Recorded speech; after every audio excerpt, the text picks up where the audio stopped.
Alas 11:30 ng tanghali, ano, dito nakarami.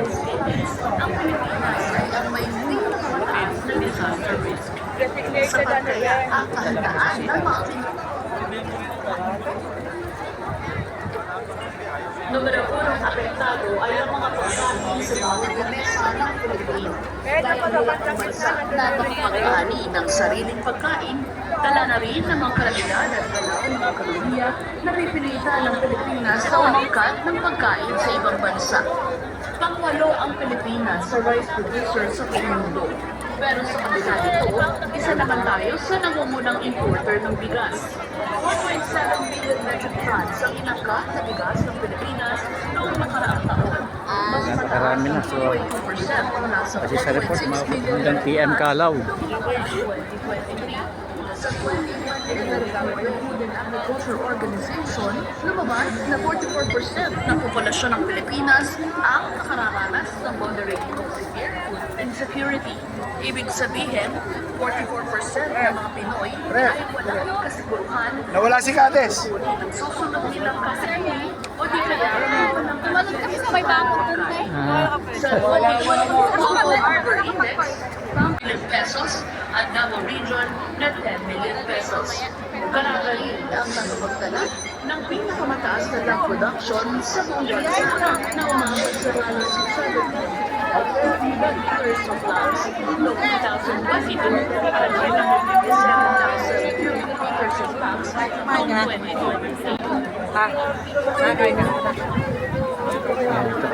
ito karami mga kapatid. Ayan, oh. Grabe, oh. Oh.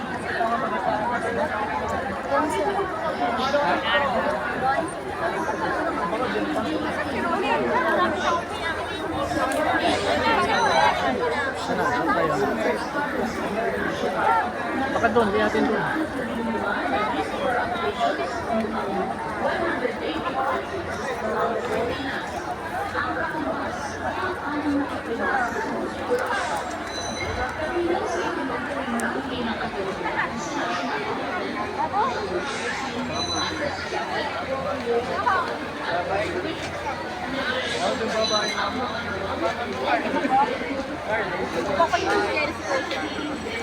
So, karami mga kapatid.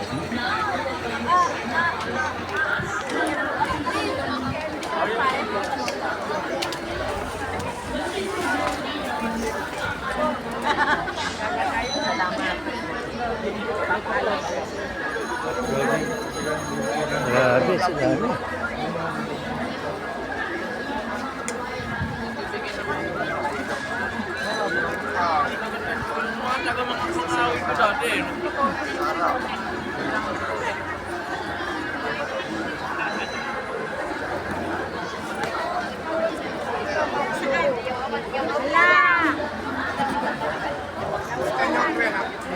Magkaisa para tumatag ang bansa. Tulog mo na may imping, oh. Oh, sorry po. Grabe, ang dami.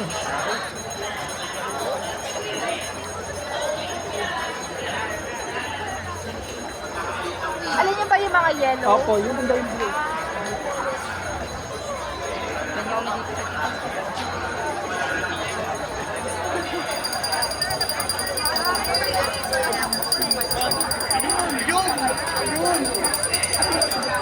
Himinawi? Kasi mayroon ka malilim doon. Ayan, grabe, oh. Halos wala ka na maupuan. Kadami ng kapatid.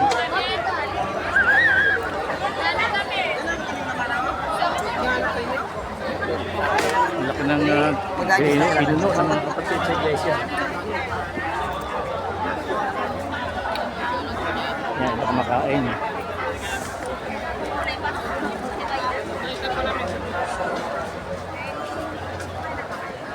Yan, so ito napasok natin loob, ano? Yan, nakita, gano'ng karami.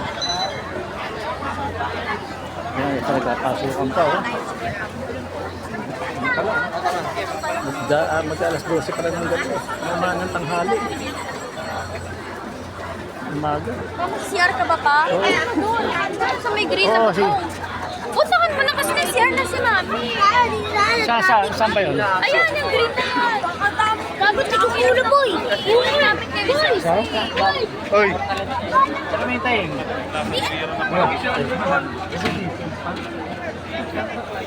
PCR lang kami sandali.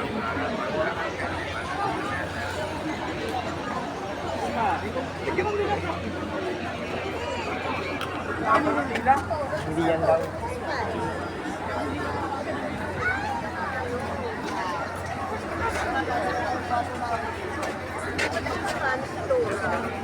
Pagkakasip po ang ating mga inyanta. Kaya may larang. Magkakasip. Dito kami. Aray ko, aray. Uy. Yan. Uy, mo. Nawag! Ito mo tumayo ka na lang.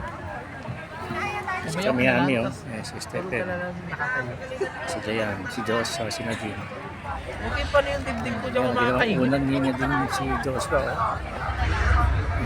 Dito ka lang sa So ngayon, as of 8 a.m. daw, official na count estimated more than 1 million na.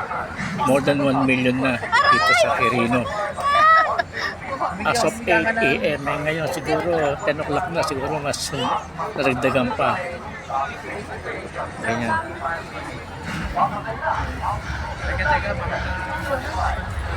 Teka, So, mga kapatid, so may ibang probinsya na, meron itong taga Bataan, Ecija, Bulacan, Pampanga, Metro Manila. Panangilihan ang mga paborito nating pelikula. So grabe, dami ng kapatid.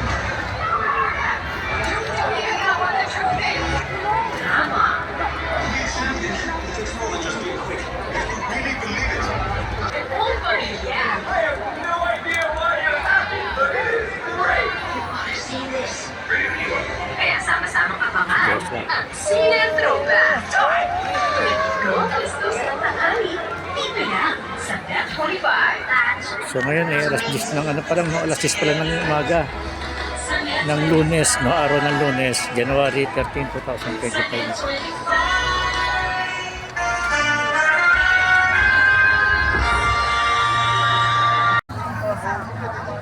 So ngayon ay nasa 10:35 a.m. ng January 13, 2025, araw ng Lunes.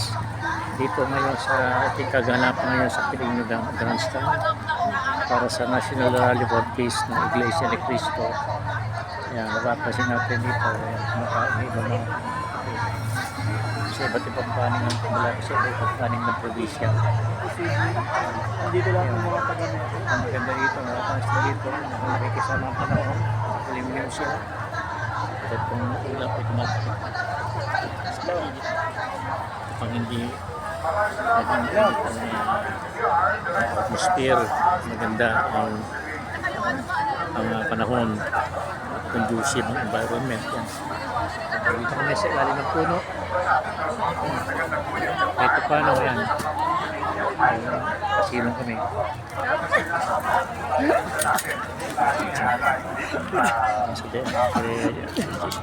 Si Nadine, si Joshua, ayan, si Thea, natutulog, papahinga.